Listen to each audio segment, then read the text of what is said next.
Hey guys, welcome back to today's episode, and today is a bit different. As you can see, I bought a daily. It's a Hyundai Getz, and I'm super excited to share with you guys. Basically, I had this plan in mind where I buy a daily and do a bit of the experiment whether it's better to own a small car for a daily and then the four-wheel drive as well on weekends, or if it's going to work out cheaper if you just have a four-wheel drive and you have that, you know, as a daily and on weekends. So yeah, it's a bit of an experiment, but let me show you around and yeah, go from there. Alright guys, so I reckon you guys can relate to this as well, that petrol prices are insane at the moment. Down at my server, it's $2.20 at the moment per litre for diesel and $1.70 for petrol, which is a bit cheaper.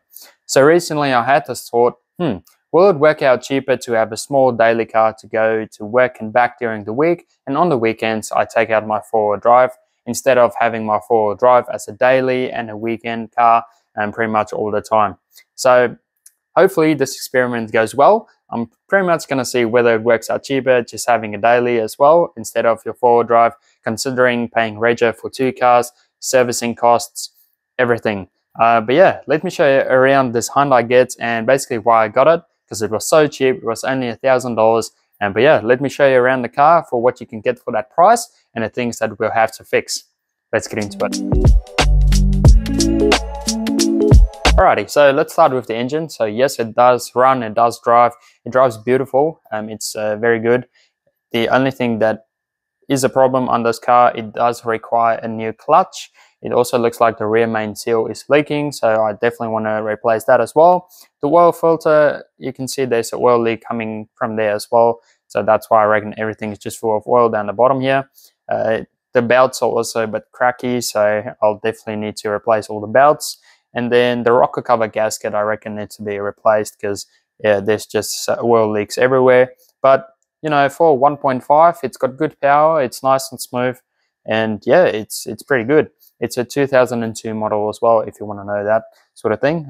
But yeah, apart from that, the battery looks very new, so that is pretty good. It also has new spark plugs already. And what was the other thing? There was something else.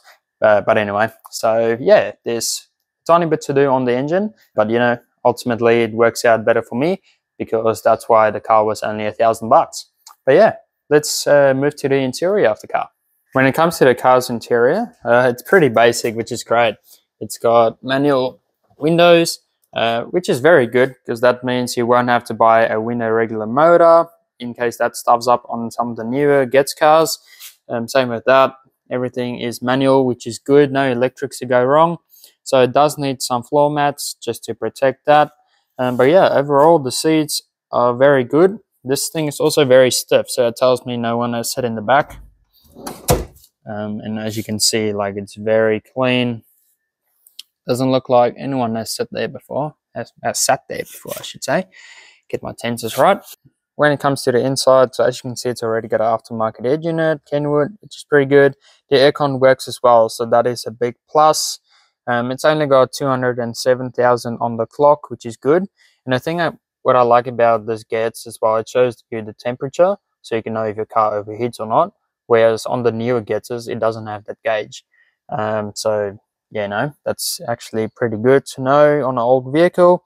It is a good old 5-speed manual to shift through the gears, which is great. And then some cup holders, which is good. There's only 3 cup holders. They look a bit average, but that's alright. That can be replaced. But you know, I'm gonna try and keep the budget low. But yeah, overall, pretty good. And I'm also gonna get a steering wheel cover because it just looks a bit average. So yeah, overall, not bad at all. The other thing that the car came with that I forgot is some new tires. So that is pretty good. It's got nice, good tread. So if I need to get roadworthy, I reckon that's going to pass with ease. So yeah, that's pretty good. 4 new tires, not too bad. When it comes to the body, it's fairly you know, straight. There's no paint fade or anything, which is the reason why I reckon it's a good pick. And the other thing as well, there's no paint peel or, you know, heavy dents or anything. The only sort of dent that it's got I haven't even washed the car yet, so it is a bit dirty. But you know, that's all right. That can be washed off.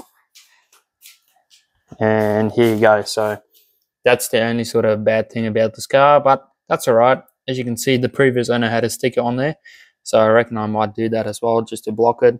But yeah, apart from that, the panels are pretty straight. So yeah, can't complain there. So at last, at the back, the good thing is it comes with a spare wheel, so that is pretty good. There you go. So everything is in there, which is great. And yeah, overall size is not too bad for a Getz. There's enough space for a massive subwoofer. We might do that a bit in the future, but not for now. And yeah, just some pockets there. So obviously bags for shopping and some extra storage there. So overall, that is pretty good. Oh, another package that comes with the car as well is these two. So that is Bailey, everyone. It's our new Labradoodle, and he's an absolute sweetheart, isn't he? Yeah? Yes. Oh, and this one as well. She's pretty cute too. Awesome, guys. So basically, this is all the spares that I bought for the car so far. Hopefully, this is mostly it. I know the drive shafts or it's maybe the wheel bearings are clicking, so I'll just have a look, but hopefully it doesn't require that as well. But so far, I do have a trade account with Repco, guys, so just keep that in mind. I got this a bit cheaper, but if you're going to look retail-wise, this over here is about $700 to $800, I would say. But yeah, basically, it's just a clutch kit for it, just some oil and an oil filter as well to go with that, and then a timing service kit. It's got 209,000, so I reckon might as well do the timing because I want to look after the car, you know, don't want to get stranded or have troubles in the future. So yeah, that is a timing belt kit with a water pump, so just going to do that while I'm there anyway. All the belts, got 3 belts here for power steering, alternator and the aircon belt.